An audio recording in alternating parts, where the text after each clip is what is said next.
Pronto, uma salva de palmas para você.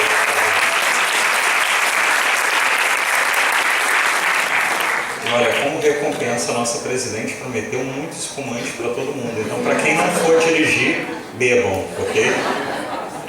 É com muito prazer que eu inicio agora a última atividade do Congresso, que é o debate Balanços e Perspectivas com o professor Pedro Garcês. O professor Pedro de Moraes Garcês, é licenciado em Letras, Português e Inglês pela Universidade Federal do Rio Grande do Sul, mestre em Letras, Inglês e Literatura Correspondente pela Universidade Federal de Santa Catarina e doutor em Educação, Cultura e Sociedade pela Universidade da Pensilvânia. É professor associado na Universidade Federal do Rio Grande do Sul, onde atua nas suas áreas de especialidade em Linguística Aplicada e Sociolinguística, na formação de educadores em pesquisas principalmente nos seguintes temas: conversa, fala e interação de sala de aula, educação linguística, ensino de línguas, formação de professores, metodologia de pesquisa interpretativa e políticas linguísticas. Lidera o grupo Interação Social e Etnografia, destinado ao estudo da conversa, da interação e da produção de conhecimento. Atua na formação inicial e continuada de educadores de linguagem no Brasil e em países da América Latina e África. Professor.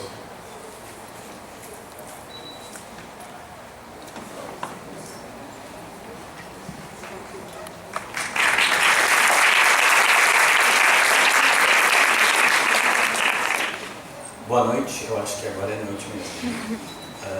É uma satisfação estar aqui para tratar de dar fim a essa discussão desses 4 dias e que na verdade é uma discussão que vem já de alguns anos, né? Eu tive uma tarefa bastante difícil aqui e acho que não vou conseguir. Então já aviso para vocês que o balanço e as perspectivas são mais comentários do que eu ouvi e consegui anotar aqui e ali durante os 4 dias, do que propriamente uma síntese muito organizada. Então, se fizer algum sentido, vai ser muito legal, mas eu não garanto nada. Mas eu garanto que eu vou terminar e que a gente vai poder saborear esse espumante prometido muito em breve. Então, vamos a esse balanço e as perspectivas, e eu agradeço muitíssimo pelo convite, pela oportunidade de estar aqui, pela tarefa difícil, e também agradeço muitíssimo pela paciência de vocês, pela atenção de vocês, porque quase que nem eu fiquei para a minha fala final. Então, começando, eu queria falar um pouquinho sobre essa trajetória de muitos anos da ALAB, desde o primeiro ENPLE, o Encontro Nacional de Políticas de Ensino de Línguas Estrangeiras, em 1996, a este 10º Congresso Brasileiro de Linguística Aplicada em 2013. Eu acho que nós andamos bastante. Em 96 eu tinha recém-chegado de volta do meu doutorado nos Estados Unidos. Eu estava bem perdido e desempregado e estava em Florianópolis, onde o ENPLE aconteceu. E eu participei de todas as atividades e me espantei muito, dia após dia, que era um encontro de políticas e, do meu ponto de vista, não se falava nem de política, nem de políticas linguísticas. Se falava sobre muito do que eram as questões gerais de linguística aplicada. E eu acho que, finalmente, neste congresso, nós tratamos, nós discutimos, então, esse é o meu primeiro ponto, políticas e políticas linguísticas. E eu acho que isso é um avanço, uma conquista, e eu acho que estamos de parabéns, e principalmente as pessoas que conduziram o congresso dessa forma, acho que estão todas especialmente de parabéns por essa possibilidade. Eu agradeço muitíssimo por essa conquista.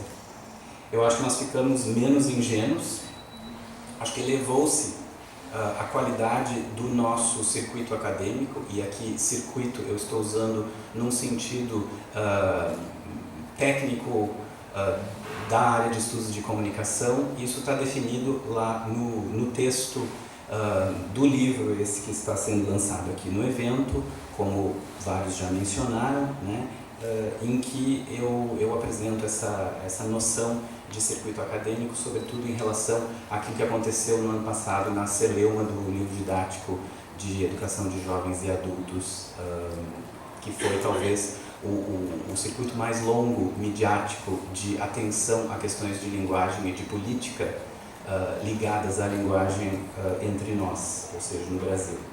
Acho que também, além dessa elevação da qualidade do nosso pequeno circuito acadêmico, exibiram-se aqui também modos de perceber, de ouvir, de ver, de pensar, de formular e avaliar política e políticas linguísticas. E tivemos, acho que, boas amostras de um observatório de políticas linguísticas, que é algo que eu venho insistindo meio chatamente nos últimos anos que se poderia fazer, também pensando em outras instâncias de observatório de políticas linguísticas que já existem em paralelo, em associação, em diferentes momentos com as atividades dos linguistas aplicados brasileiros, como é o caso do Instituto de Políticas Linguísticas, fundado e liderado pelo professor Gilvan, que nos falou a respeito disso ontem. Então, uma lista de questões temáticas da hora, a partir do que eu ouvi aqui, são essas aqui. Ou seja, acho que nós falamos centralmente de questões de política e políticas linguísticas ligadas à formação de professores de línguas, às comunidades linguísticas minoritárias ou minorizadas, sobre o inglês no Brasil, o ensino de inglês no Brasil, o ensino de espanhol no Brasil, a gestão e o ensino da língua portuguesa, e também a pós-graduação em estudos da linguagem, os linguistas aplicados políticos, o que são, política acadêmica e política da linguística aplicada.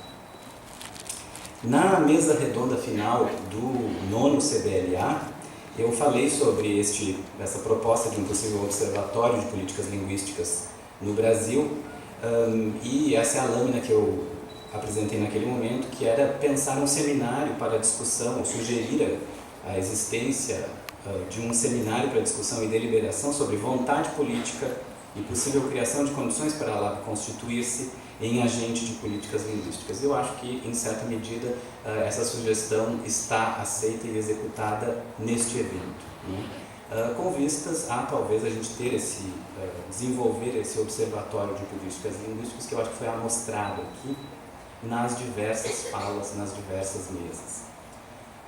E aí também eu sugeria a execução de seminários de ação sobre temas da agenda, que eu acho que também já estão bem adiantados na sua formulação, pelo menos em lista aqui. E também eu propunha oficinas de interlocução transdisciplinar, parlamentar e midiática, dado que eu continuo achando que a gente não tem preparação para isso. E uma meta pontual que eu acho que eu só repito aqui para não me esquecer, seria o reconhecimento da Associação de Linguística Aplicada do Brasil como entidade com direito a voto para indicação de membros do Conselho Nacional de Educação.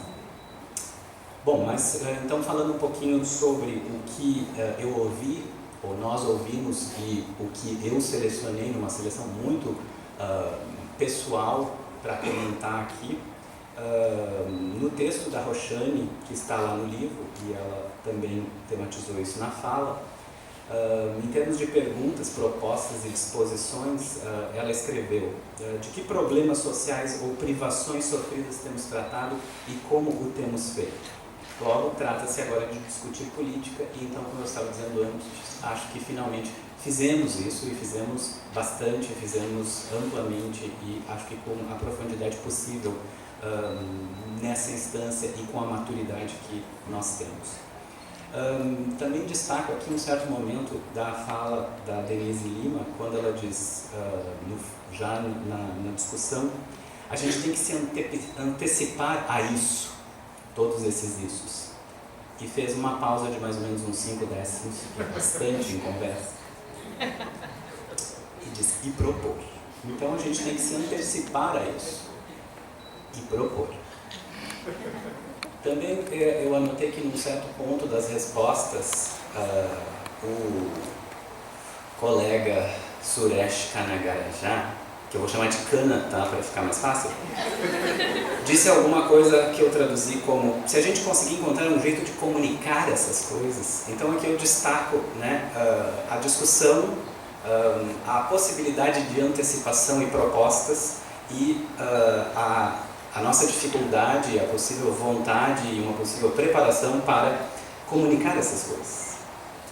Então, possíveis seminários temáticos, seguindo mais ou menos aquela lista, poderiam ser feitos sobre, acho que urgentemente, como a Cristina estava me dizendo, e várias das falas reiteraram, a formulação de políticas de formação de professores de línguas, também acerca das questões de comunidades linguísticas minoritárias, o que está claramente, como a fala do Egon agora mostrou, ligado ao ensino de língua portuguesa, quando, por exemplo, naquele edital, pressupõe explicitamente, que é uma contradição em termos, que os brasileiros têm como língua materna, quando chegam à aula de língua portuguesa, a própria língua portuguesa. Talvez nenhum brasileiro tenha aquela língua portuguesa como língua materna. Ou o que é língua materna? Outra questão. E assim também as questões, então, portanto, de gestão e ensino da língua portuguesa, de inglês no Brasil, com os casos bem específicos já em pauta de discussão, como a inclusão ou modo de testagem de línguas estrangeiras no Enem, o caso do Inglês Sem Fronteira, em Ciência Sem Fronteira, e assim, portanto, a listagem conforme eu já apresentei.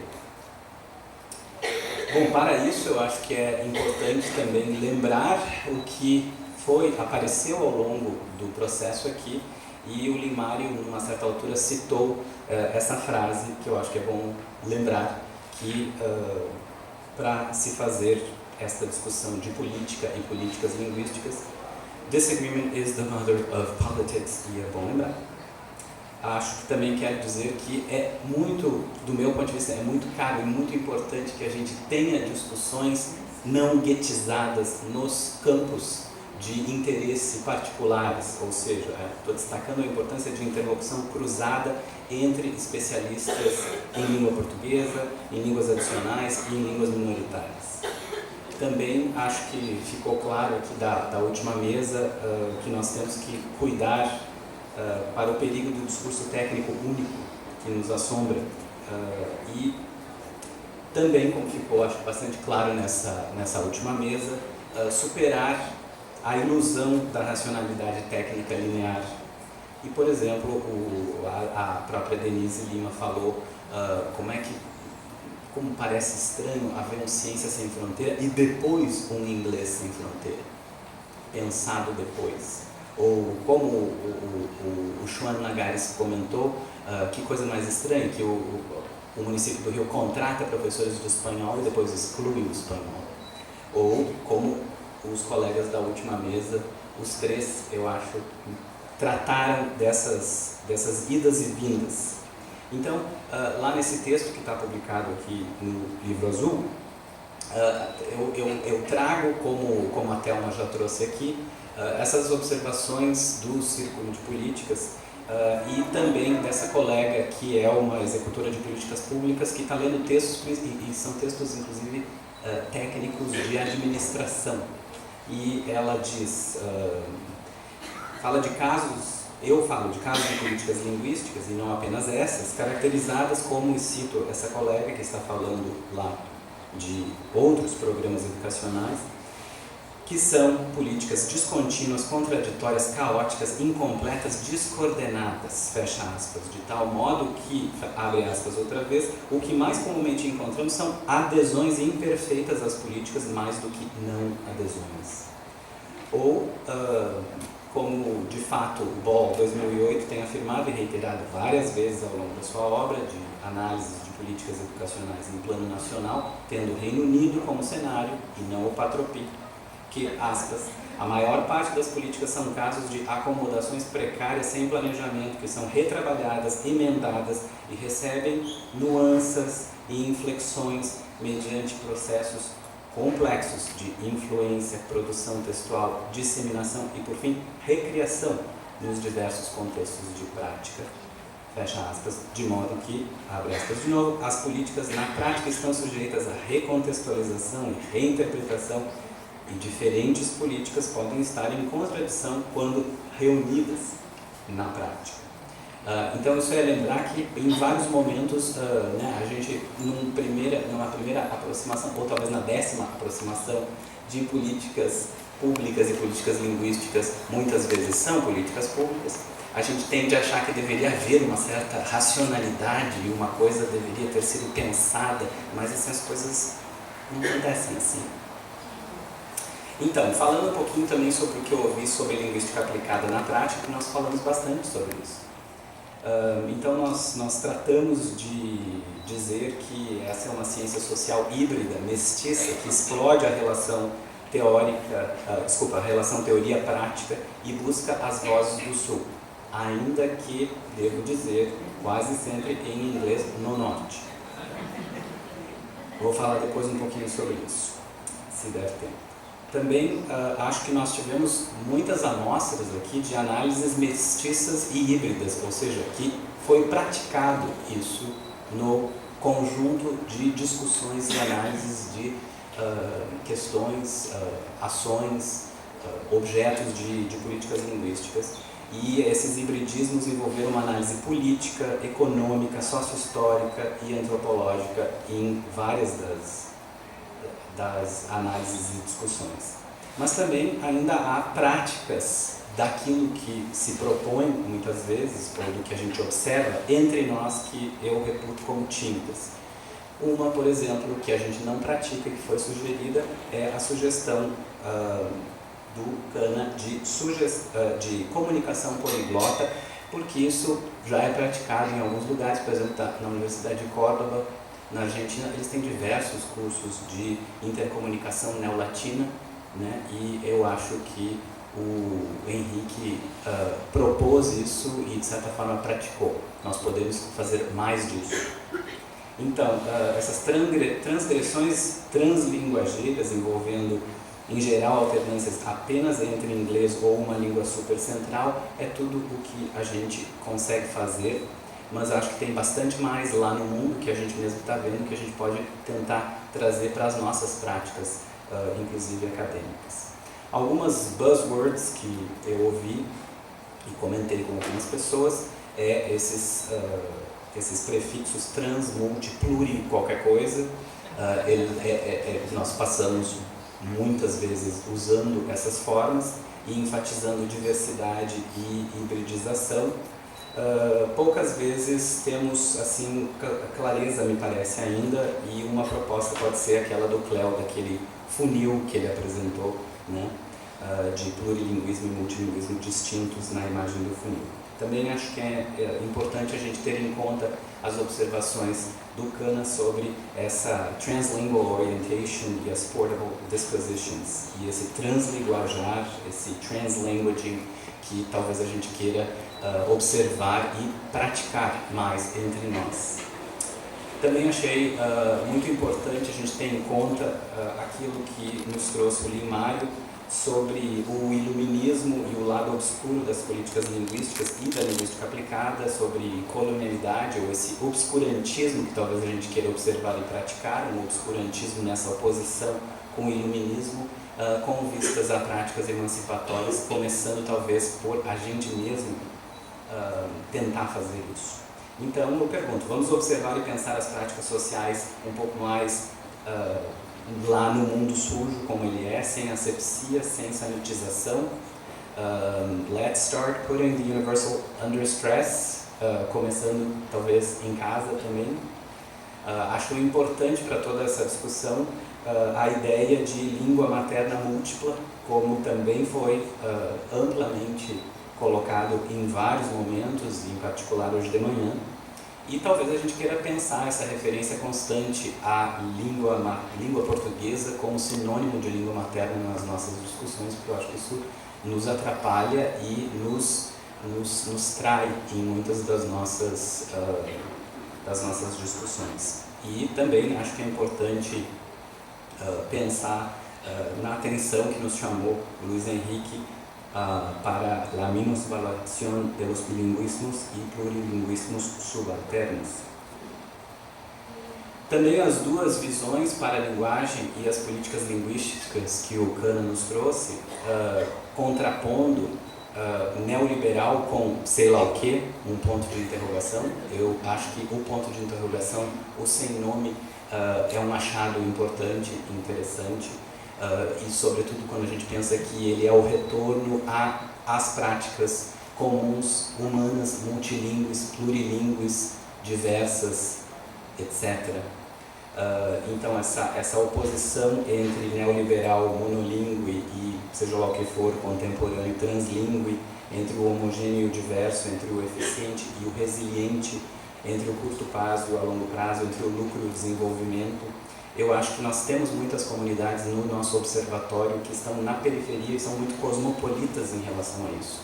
Eu acho que, em parte, as observações que o Kahneman nos trouxe mostraram isso, mas eu quero propor para vocês que a gente pode aprender com comunidades periféricas como as cosmopolitas, bem assim no Sur esse do suriamento. Então, sobre a ação política diante das demandas e emergências, também essas dicotomias entre modernidade e pós-modernidade tardia, eu fiquei um pouco encasquetado com a Roxane colocando o moderno da ação corporativista, institucional, nomeada como conchavo ou lobby, em oposição a o que as teorias transgressivas nos levariam a querer fazer.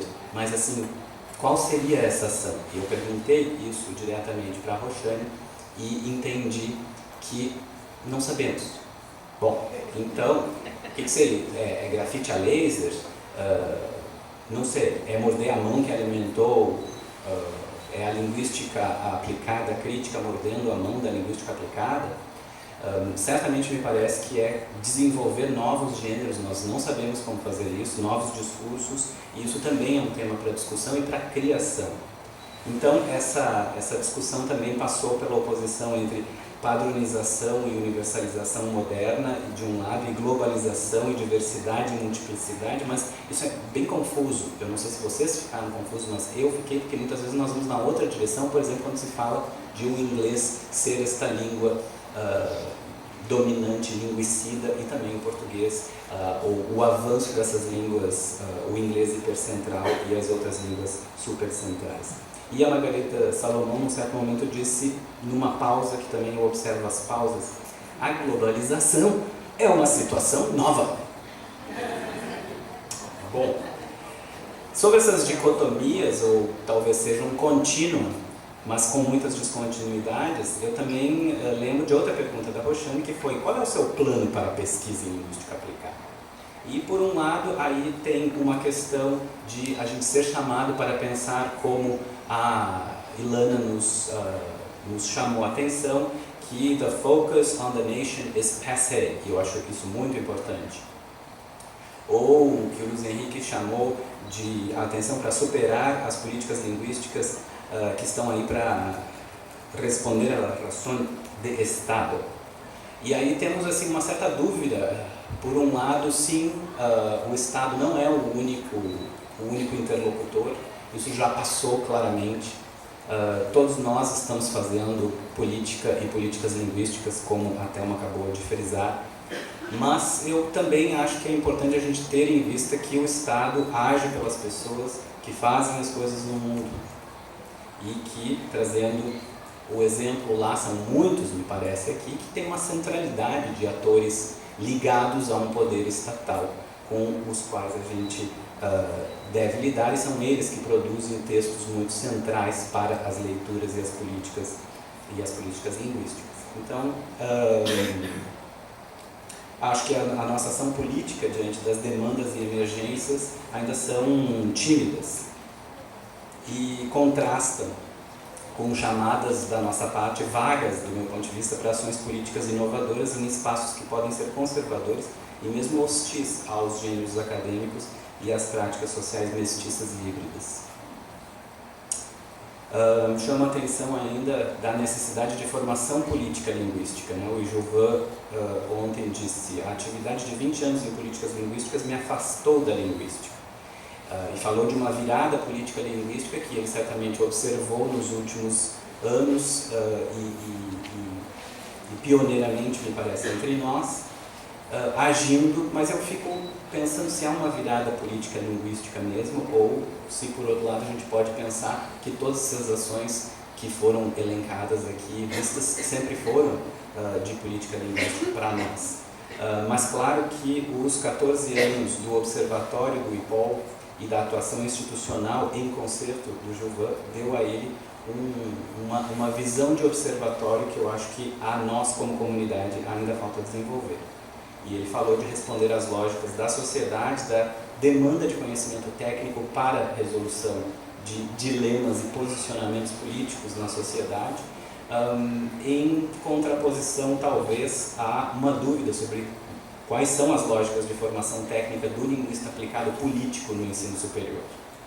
E até um pouco falava, né, trata-se de escolher em que contextos, de que modo nós vamos nos engajar, porque engajados de uma maneira mais ou menos consciente e atuante nós temos estado. Então, de lá para cá, desde 96 até aqui, acho que andamos muito. E, para massachar, eu acho que nós podemos pensar em praticar os modos de pensar, ouvir, ver políticas e políticas linguísticas. Né? Acho que as experiências de 2011 da Celeuma do livro Dieja nos deram algumas pistas. O que a Rosane agora há pouco mencionava, nós praticamos intensamente, coletivamente, durante aqueles 2 ou 3 meses, e é muito difícil produzir esses novos textos e novos gêneros. Então acho que nós precisamos discutir posicionamentos e propostas, inclusive de modos e gêneros de atuação, e talvez formular e sistematizar panoramas e consensos provisórios, diversificados, e ampliar e qualificar os circuitos, tanto aqueles para os quais a gente pode contribuir, quanto o nosso próprio pequeno circuito. E assim observar e agir em interlocução cruzada com especialistas em língua portuguesa, em línguas adicionais e línguas minoritárias. E aí, para terminar, eu trago aqui só para vocês, rapidamente, 2 exercícios que eu fiz, assim na corrida, como eu fiz o resto disso aqui, de paisagens sociolinguísticas multimodais na periferia cosmopolita, já que o meu norte é o sul. E aqui eu ganhei, durante o evento, este livrinho aqui de um poeta uruguaio que fala e escreve espanhol, mas também portunhol. E aí eu trago para vocês, estava no meu celular, eu tinha aquela foto ali, numa cidade uruguaia de fronteira, em que vocês têm ali estacionamento e banho. E, claramente, não é para tomar banho. É para quem quiser estacionar o carro e usar, que tiver que fazer necessidades fisiológicas, vai encontrar lá o banho. E aqui um poema que eu vou ler da maneira que eu acho que deve ser, se chama 10, e é o número 10, em que o Fabian Severo, neste livro que se chama Noite no Norte, o norte é o norte do Uruguai, e ele diz: minha língua lhe saca da língua ao dicionário, baila um pagode em cima dos mapas e faz com a túnica e a monha uma cometa para voar, livre e solta pelo céu. Em que aqui eu também convido vocês a verem a multimodalidade na grafia que, por exemplo, escolhe escrever céu com S. Também colonialidades, peguei aqui rapidamente, esse é o Liceu Colonial Português na cidade da Praia, em Cabo Verde. Aí está a praça onde ele está, e o próprio liceu, e subindo a escada a gente encontra aquele azulejo português belíssimo de um português. E aí, olhando um pouquinho nas camadas de baixo, como disse a Ilana, a gente encontra escrito num grafite provisório: Maline é puta, por estudantes cabo-verdianos que gostam de dizer que eu sou cabo-verdiano, para que eu preciso de português? Eu já tenho outra língua. E aí eu trago para vocês rapidamente uma visão de uma linguística aplicada, crítica, mestiçada na formação de professores de língua portuguesa, em que eu tenho discutido, via uma certa brincadeira séria, que envolve multimodalidade de representações em discussão de copresença, as questões de repertório, de práticas sociais, de gêneros discursivos, de norma, variação e propósitos de ensino com professores de língua portuguesa que são muito conservadores. E que a gente começa assim, o mercado linguístico do Brasil é assim, como vocês sabem, só se fala português, nada mais do que isso, só que isso é soterrado por um mundo de português errado. E daí a gente constrói uma discussão mais ampla, trazendo esse repertório na medida do possível, mais complexo para discutir outras entidades, inclusive as línguas minoritárias e as suas relações de poder e dos seus falantes e das oportunidades e dos gêneros, o que se pode fazer de um jeito ou de outro para efeitos de sentido diverso.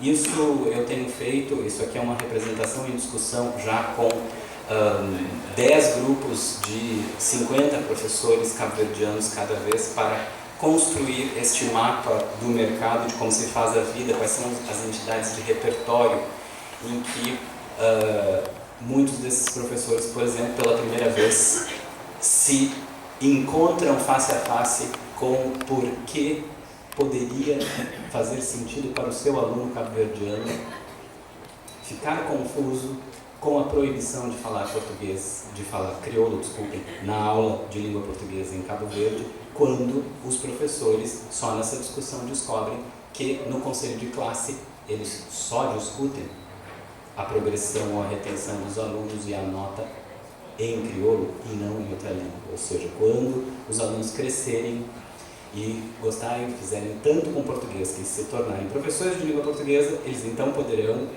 falar crioulo dentro da escola, é isso?